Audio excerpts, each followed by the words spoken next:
Hello guys, this is Terry from Genki Gaming TV, and we are back with Yokai Watch ShadowSide episode 45 review for Byakuyo's trial, Toma vs. Haruya, or Byakuyo no Shirin Toma Tai Haruya. So, to start things off, I want to apologize for this being late. I'm recording this Monday after work at nearly 7 o'clock. I'm going to upload this as I stream later, but I want to apologize. My weekend just got ahead of me. It snowed. I had intended to record this Saturday, but I had been sick partially on Friday night and didn't sleep well. That caused me to wake up late Saturday. Running late caused me to be behind schedule, and yesterday I had to catch up on some writing. So I apologize for missing recording and uploading this. So let's get on to the episode review. Basically, we're at the point where we need all 5 Yoseikin in order to basically awaken Natsume's power as Shuka, princess of all of the Oni tribes, or of the Oni tribes. The episode starts off with Haruya basically just staring down the group, saying he's gonna go collect Byakuyo's Yoseikin himself. And Toma's trying to convince him, we can do this together. We don't have to do this separately. Or basically, I can do this if you have something else you need to do. Or he was basically inferring a couple different things.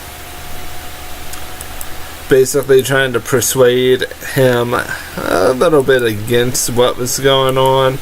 But ever the realist, Haruya blew Toma off completely, actually used Doketsu's old Kenbu Majin, or Yoseikin,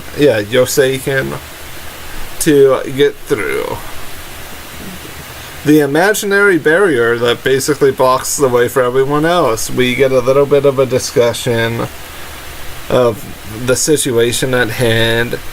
Basically, Akinori and Michi, they want to do this themselves. They want to go help, but they run into the invisible barrier. Then Junior G10 just squishes his face against it, trying to get through as well. Then Fudomio Boy fails at getting through, and he gets angry and gets all electric-y. He was definitely negatively charged there. And then, as one final attempt, Michi, Akinori, and Fudomio Boy all charged the invisible barrier that Byakuyo had set up, but they are kept out. So the group agrees to let Toma go and do his thing. We get a cool splash scene of Toma, Haruya, and Byakuyo's Yoseikin, but we don't get the details of the Yoseikin because it's kind of shaded in black in this particular shot. So Akinori decides to use his Yoma phone with his Yoma app to check in on the situations on the home front, kind of, per se. And when we scene transition back, the sky is dark. It's a darkish blue shade with a swirling vortex. And then we screen transition back to Haruya, or Shurendoji, and Toma trying to get to where Byakuyo's Yoseikin is. And this basically results in Haruya basically push choking Toma, lifting him off of his feet and holding him in the air before dropping him and then pointing Doketsu's Yoseikin at him. And then we we seen transition back because our group decided to go home, and Suranaki is basically swarming the sky. It's like as if Suranaki was just the messenger, and these larger Suranakis have gathered and have started crashing down to the earth. As our Yokai Detective Agency gets here, or gets back, we have a worst case scenario. Suranaki had affected Zundomaru, our pot friend, or I guess he's more of a stock pot like container. So he went back to being evil temporarily. Natsume summons our boy ShadowSide Jibanyan to deal with him. He punches ShadowSide Zundomaru, who then becomes Lightside, which everyone thinks is okay until he attacks again. And Jibanyan is basically taken for a surprise, but was saved by Yokai, who basically used the blue-looking attack on Zundomaru, saving him, which was a good thing. We don't want ramen pots going berserk. And we seen transition back to Toma and Haruya. Toma is Goemon, basically spinning away these light blue colored energy attacks, which for me I believe they're claw slashes, because they're kind of curved to a certain degree. And Toma, or Goemon Toma, was eventually chained with vines, being pelted with these attacks. Haruya uses Dokatsu's Yoseiken to create some fire, which in turn ends up hurting Toma. And I will say this episode jumped around a lot. I want to just say that now, because I'm looking at all the scene transitions. There are so many. I have 40 pictures for this thing, or about 40. But we then get a scene with Toma's BFFs, his favorite yokai, Ogu, Togu, and Mogu. And they basically absorb all of the injuries that Toma took during that particular fight. And as they're absorbing it, you can tell how hurt they're getting and how injured he must have been.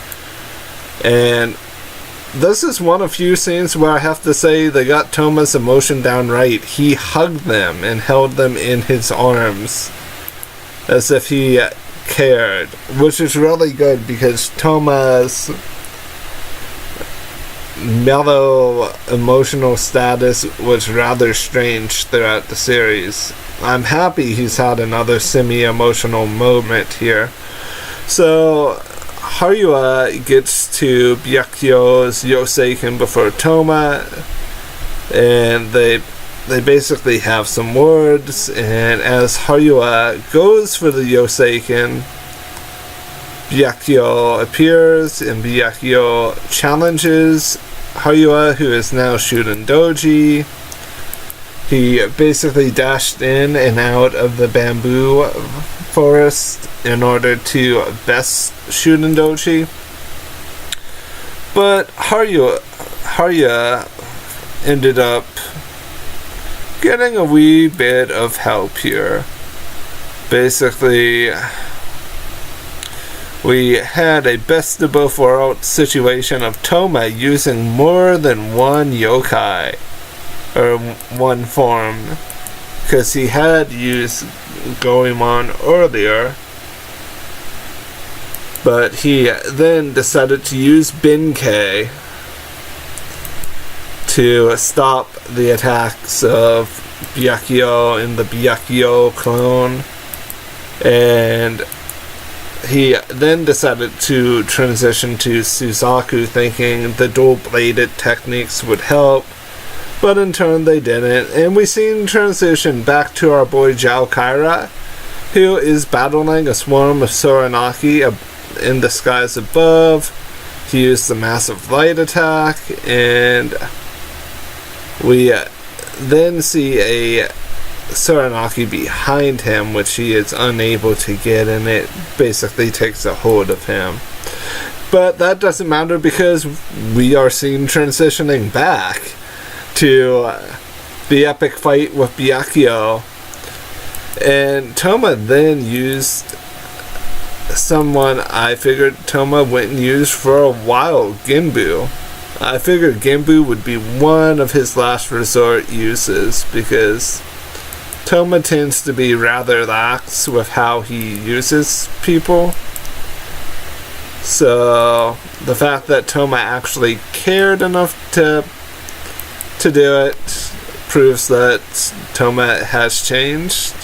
Because normally Toma doesn't really rely on Genbu, but he was forced to. He basically used Genbu's axe to cut the bamboo and to do some heavy hacking attacks towards the Byakuya Tiger twins. But Toma then ran out of energy and transitioned back to normal Toma. We get a flashbacky moment with Doketsu, and Haruya finally caves and throws over the Yosaken to Toma, who then becomes the great and powerful Ashura. And just a thought here, is this in fact a resurrection of Doketsu? You guys can judge that. For me, it feels like a resurrection. That Doketsu is dead and gone, but Ashura is there in his stead, or in his stead. In a sense, it's a revival by the flames situation, in my mind. It's the only way to keep the connection between Doketsu and Ashura. Then again, Doketsu and Ashura were not one and the same, because it could symbolize a resurrection in beliefs between Haruya and Toma, basically sacrificing his friend's Yosaken for the sake of finishing off Byakuya. I mean, I just went full circle there, but there's a lot of thoughts about this, because from Shudendochi's point of view, it could symbolize the resurrection of his friend to a certain degree, that Toma has become part of his friend Doketsu. But that's besides the point. Ashura Doketsu Toma basically ignites the last tiger in flames, and Shudendochi just basically uses his hand to strike down the other one. And Byakuya said, "What a fine..." He basically said something along the lines of this: "What a fine sparring match," or what a fine fight you put up." And Haruya tells Toma to just take the other Yosaken, which is Byakuya's, and we soon transition to Emma and Norihyun, as they're basically still in that Lost Castle area. And they find out information connecting Saranaki and the Yosaken together partially, and then connecting that with Onizuka or Shuka to a certain degree. We then soon transition back to our Yokai detective agency. Akinori, Ayame, and Akinori's grandma are using their priest magic, or Daiomi style magic, to protect themselves against Joukara, who is now Saranaki possessed. Wow, this episode had a lot. I would like to rate the episode about a a B plus to an A. It was good, but at the end of the day, we all know that we're headed to the end. All of these has to be good, in my mind. Because if they're not all good, the build-up for Yokai Watch 4 in the section of the game will be kind of mute. But all in all, Ashura's design is great. It has some inspirations from Doketsu's design to a certain degree. Just basically the theme of the design has some similarities. I can't wait to see what else is going to be done in these last handful of episodes. And at this point in time, I'm starting to feel a wee bit sad moving forward here. Because I've invested a lot of time into the series, which is a very good thing. But to see it basically transitioning to a close is kind of rough. But all in all, this episode was amazing. And I want to thank you for watching, and I hope you all have a wonderful morning, afternoon, and evening. Bye for now.